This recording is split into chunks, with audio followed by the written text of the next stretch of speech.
Hey, it's Matt, your average gamer, and for this one, we're going to be throwing together my top holy builds for Elden Ring on patch 1.09. These are still working very well. These are incredibly buffable, really powerful, and these are my top builds if you're using holy damage.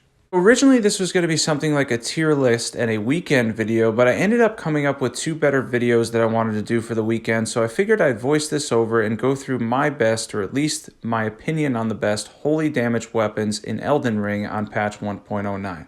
I want to start with Marika's hammer first because it's incredibly powerful. It does a lot of posture damage, and for me, it's one of the most fun weapons to use as well. Marika's hammer is really powerful. The Ash of War Goldbreaker can do substantial amounts of physical and holy damage.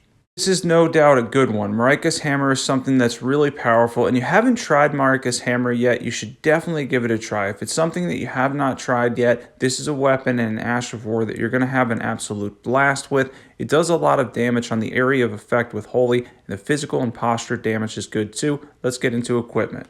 Equipment, we have Marika's hammer plus 10, any seal will do. We had a random set of armor on for this build. We had Dragon Crest Great Shield Talisman, Sacred Scorpion Charm to boost the holy portion, Shard of Alexander, Ritual Swords Talisman. Then you're going to want the holy tier, and something like the faith or the defense tier works really well with this build too. Let's get into stats. For stats, the Ash of War seems to scale with split damage, meaning the strength and the faith stat is something that's going to combine together to give you that damage on the Ash of War. So you're going to want to split between the two. For me personally, that made the most out of the Ash of War Goldbreaker, and then everything else is really up to you. As far as dex, you can go for the minimum or low dex. It doesn't seem to increase much on the Ash of War, but strength and faith will increase your damage a lot. And again, Goldbreaker is a really fun Ash of War. Next up, we have the Golden Order Greatsword. The Golden Order Greatsword is one of my favorites on this list because the Ash of War is really powerful. The beam itself is incredibly quick. It's pure holy damage. It's easy to buff, and it just does massive damage in general. The Golden Order Greatsword is a fantastic holy weapon. And that might even be my favorite on the list. Personally, as far as the Golden Order Greatsword goes, I really enjoyed this weapon. Let's get into equipment.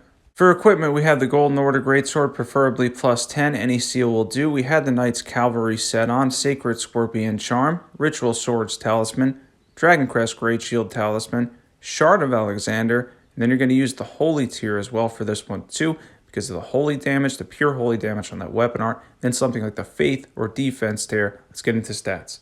For stats, the Ash of War itself seems to scale perfectly well with Faith, if not all with Faith, mostly Faith. So aside from minimum requirements on the weapon, you're going to mainly get Faith as high as you can possibly go, and then everything else is going to be up to you to make use of, again, that very powerful and fun Ash of War that the Golden Order Greatsword has. This is probably, as I mentioned, one of my favorite holy weapons in Elden Ring.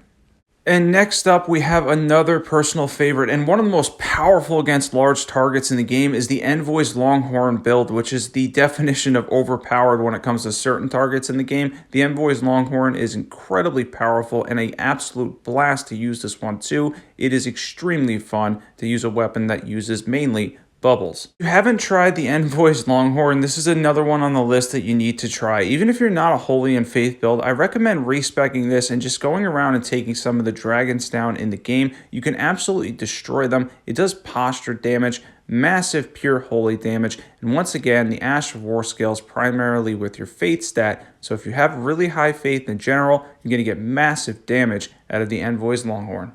By the way, if you're ever stuck on Placidusax, I can't think of a better thing to do right now than use the Envoy's Longhorn, especially since Ancient Dragon Lightning Strike with the buffs and everything isn't working correctly at the moment. I do believe they're eventually going to patch that, but if you're looking for a solution, especially if you're a Faith build, pick up the Envoy's Longhorn and you'll destroy Placidusax within seconds. Let's get into equipment for this awesome build.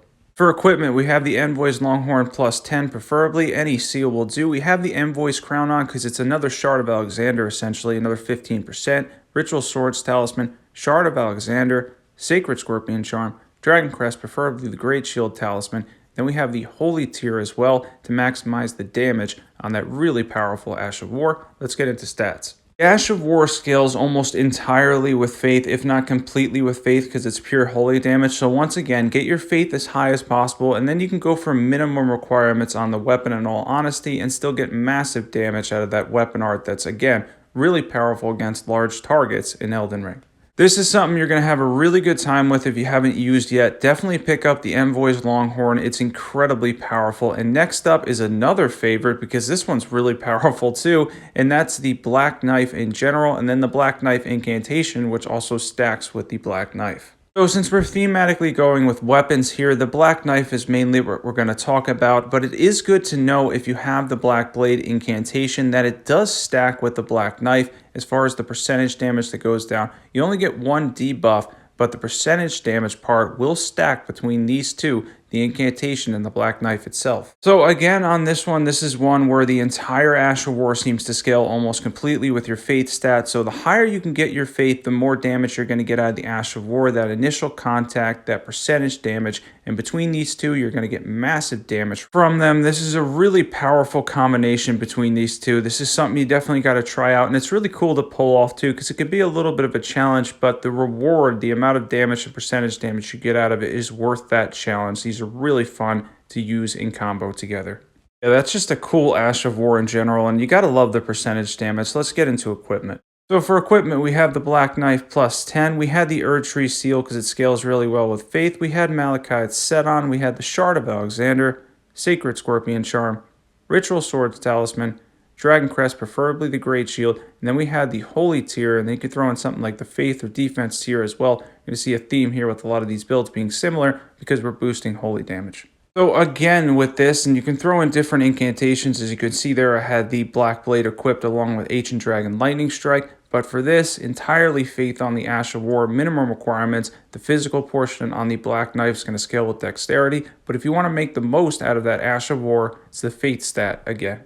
If you're not on the Discord, by the way, it's been growing like crazy. Be sure to join that. It's in the description below, and definitely be sure to sub too. Next up is the Crucible Knight build, which uses Ordovis Greatsword, one of my favorite holy weapons again in Elden Ring, that does substantial physical and posture damage, as well as some holy damage too. Ordovis Greatsword is a ton of fun to use. That initial contact, by the way, and then the slam down on the Ash of War is an absolute blast. It's something that does posture damage, as you're going to see here too. It's really powerful on 1.09. I actually used it recently. Ordovis Greatsword is honestly one of my favorite holy weapons, simply for the fact that it has such a cool style Ash of War that does both physical damage, posture damage, and a little bit of holy damage too. This is one you're going to have a lot of fun with, and you're absolutely not going to regret using. You can even use this for the majority of the bosses in the game, given the ridiculous amount of physical damage and that posture damage that we talked about that it does too. This is an absolute blast. Ordovis Greatsword, that Vortex, the really, really cool Ash of War. It's just something you're definitely going to enjoy. You got to try out this weapon for sure. It's a very powerful holy weapon.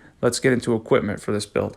For equipment, we have Ordovis Greatsword plus 10, any seal will do. We have the Crucible Knight Set On. We have the Shard of Alexander, Dragon Crest Great Shield Talisman, Godfrey Icon. We have the Ritual Swords Talisman, and then we have the Holy Tier. You throw in something again like the Defense Tier or the Faith Tier too. Let's get into stats. Stats, you're going to treat this very much like Marika's Hammer, although the shift is a little bit different, but I went for 60 Strength and 40 Faith, and you're going to get massive damage at it, because the Ash of War seems to be split between the two as far as damage, and everything else is going to be up to you. Next up, we have one that I know everybody enjoys, and that's the Sacred Relic Sword. This is a favorite too, and I know a lot of people really like this weapon. It was used in PvP a lot too, but it has a lot of power, and the ridiculous amount of range on the Ash of War Waves of Gold is absolutely absurd. You're going to see here on the Deathbird. The range, the pure holy damage is absolutely ridiculous on the Sacred Relic Sword. It's incredibly powerful, and it's a ton of fun to use too, which is why, again, it's probably a lot of people's favorites when it comes to holy damage. Let's get into equipment for this build. For stats, we have the Sacred Relic Sword, preferably plus 10. Any seal will do. We had the Knight's Cavalry Set On, Sacred Scorpion Charm, Ritual Swords Talisman, Dragon Crest Great Shield Talisman, Shard of Alexander, and then again, thematically, the Holy Tier as well. A lot of these builds are very much alike, even though they have entirely different Ashes of War. As far as building around them, you can maximize their damage, but basically the same setup because they're all holy damage, they're all holy weapons, and they're all quite powerful. Let's get into stats. Our stats go here, once again, we're going with a lot of Faith because the Ash of War on the Sacred Relic Sword scales purely with your Faith stats. Since it's pure holy damage, you're going to get a lot out of investing in Faith. Go for the minimum stats on the weapon, or if you want to, for the physical portion, go for Dexterity. It scales well with that. Again, though, the Ash of War, mostly Faith there. Fantastic weapon. I hope you guys enjoyed this quick video on what I think is the best holy weapons, the best holy builds around specifically weapons in Elden Ring. These are really potent, they're really powerful, and it was something, again, that I was going to do over the weekend, but I've got some really great plans over the next couple of days for the channel as far as videos and builds go. Can't wait for it. By the way, be sure to join that Discord. If you love overpowered PvE builds, be sure to check out all the awesome builds that are on my channel. Thanks for watching, and as always, I will catch you guys there.